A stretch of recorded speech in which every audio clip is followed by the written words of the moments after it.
In the 1990s, LEGO was hurting bad. They had just made an investment in an original TV series called Galador that was going to feature a toy line accompanying it. They also had a partnership with Lucasfilms to start making Star Wars LEGO sets. Galador ended up being a flop, and even though the Star Wars LEGO sets were successful, a lot of the money they made on that had to go back to Lucasfilm for licensing. LEGO had lost a lot of money, and they needed someone to pull them out of these financial hardships. LEGO needed a hero, and they got one. Bionicle! Bionicles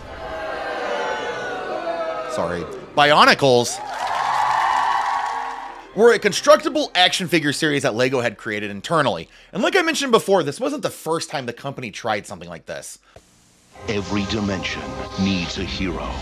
Every hero needs a special power. In Galador, it's glinching. You can glinch to change form. Glinch to combine powers. Glinch to save Galador from Gorm.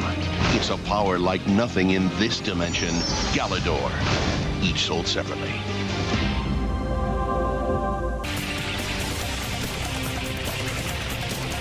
They attempted this once with the Galador series, but that was ultimately unsuccessful. I am planning on making a video about Galador in the future, so I'm not going to talk about it much right now. But just based on a first glance, I can already tell why Galador wasn't successful and Bionicle was. Galador does not look like LEGO. Bionicle does look like LEGO. Bionicle began its journey at LEGO in 2000.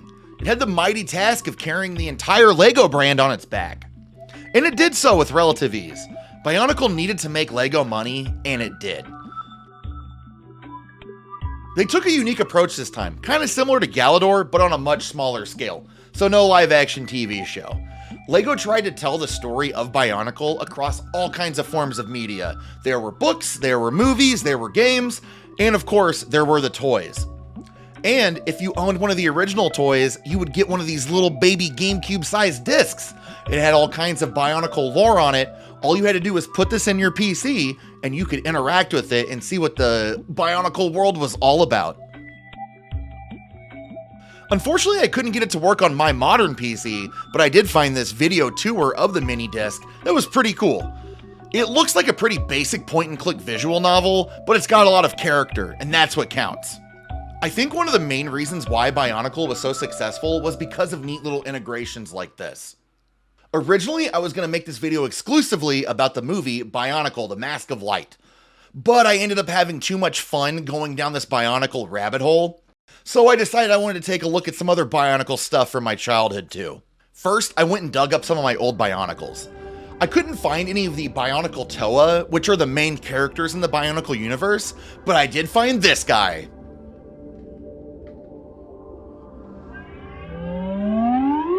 Nuvok, still in his container. It's really neat. It hangs upside down like an alien. I also had a few of the Rakshi. No container, just floating around loosely in a box in my basement. These guys are pretty neat too. Bionicles are made using new and old pieces from LEGO's Technic line. They're all ball and joint type figures, so it makes posing them a lot of fun.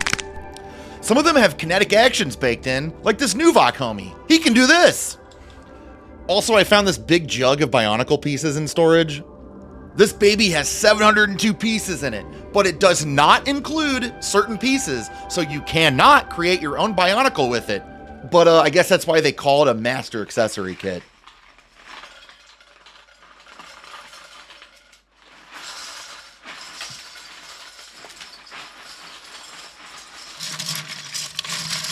Doing a little Bionicle ASMR for everyone. Just playing with my tub of Bionicle bones.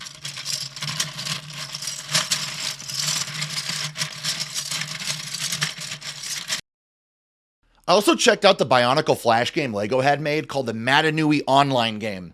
It's your pretty basic first-person point-and-click adventure style game, really reminiscent of those old Monkey Island and LucasArts games. I actually remember playing this game a lot when I was younger, so I was really looking forward to jumping back in and giving it one more go. Oh, hold on a sec.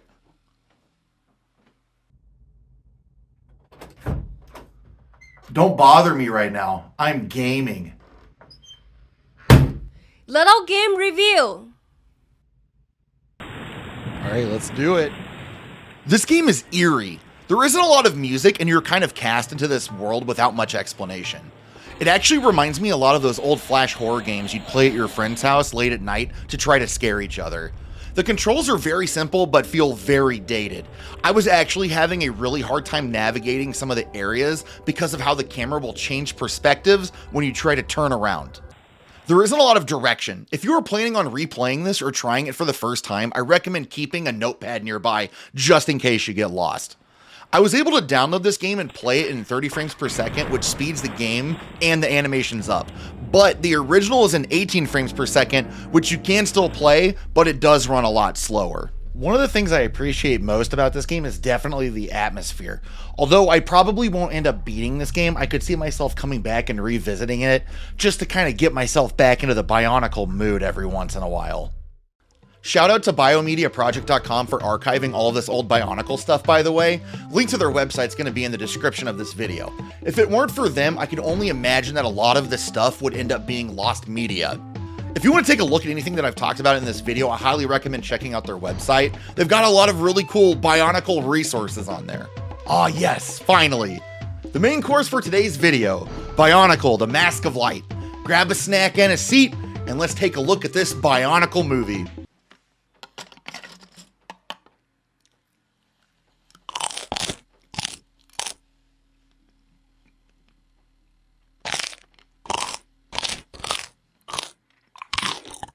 I was unaware that there were 4 Bionicle movies, which I find impressive to say the least. I've only seen the first movie, so that's what I'm going to talk about in today's video. I remember being young and going to Toys R Us and my dad gaslighting me into buying this movie. And I'm glad I did. I remember watching it alone and with friends and enjoying every minute of it. So how does it hold up? Well, first let's talk about the plot. The basic synopsis is that there are these little Bionicle dudes who happen across the Mask of Light and have to find the 7th Toa. Toa are the main Bionicle characters in-universe that you could buy in capsules at the store. The little Bionicle buds travel across a multitude of biomes where all the different Toa live, all while helping each other all along the way. There are trials and tribulations at each stop they make. We also get a peek behind the curtains of the Toa. They are having an adventure simultaneously, but it drives along the main plot. Spoilers! Eventually, the little Bionicles are confronted by the Rakshi, and one of the main characters is killed. No! This prompts the main character, Takua, to don the Mask of Light, which transforms him into Takanuva, the Toa of Light. Takanuva returns to the city the movie began in, and sets the final plan into motion to go and fight the big bad guy, whose name I forgot until I had to look it up for this video. His name is Makuta, and he is underdeveloped as a villain, but they only had an hour, so I get it. Takanuva ends up fusing with him to become an even more powerful being. He revives the little dead Bionicle dude and saves everyone. They do a great job world building the Bionicle universe in this. We get to see them participate in a sports game called Kali. We get to see a magnitude of non-Bionicle life forms in the world, and seeing all of the locations on this island really bring the world to life. One of the main themes in the Mask of Light is unity, duty, and destiny. This ended up unlocking a core memory in my head, and I repeated it out loud unprompted while watching this movie. To the 3 virtues.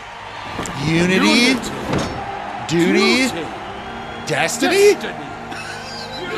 I think they did a really good job bringing these little plastic toys to life. They did take some creative liberties within the Bionicle anatomy to make them work better on film, like giving them little fingers and also making their masks a lot more expressive. Also, and this isn't a critique, just an observation, but the Mask of Light has a lot of similarities to Peter Jackson's The Lord of the Rings films. And it makes sense because this movie came out in 2003, which is also the year that Return of the King came out. Now, I'm a lifelong fan of Jackson's Lord of the Rings trilogy, so I was quick to notice some of these similarities. The plot seems to be loosely based on Tolkien's stories. 2 unlikely heroes go on a journey out of their league. Even the triad of unity, duty, and destiny resembles the Fellowship. Their unity of coming together, their duty to protect the ring bearer, and the destiny Frodo must face at the end of his journey. Also, when the little Bionicle Jowler dies, I immediately recognized that the song they were playing sounded really similar to many meetings from the Lord of the Rings soundtrack. Jala was your herald, Let him continue to lead you to victory.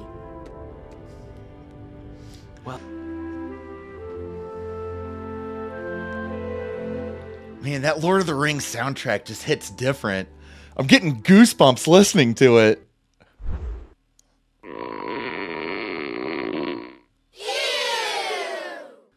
And that's the movie. I recommend checking it out if you're a fan of Bionicle or just want to watch an early 2000s 3D animated movie. It's a quick hour and 15 minutes, with the last 10 minutes being reserved for credits. You know, researching for this video brought back a lot of really good memories.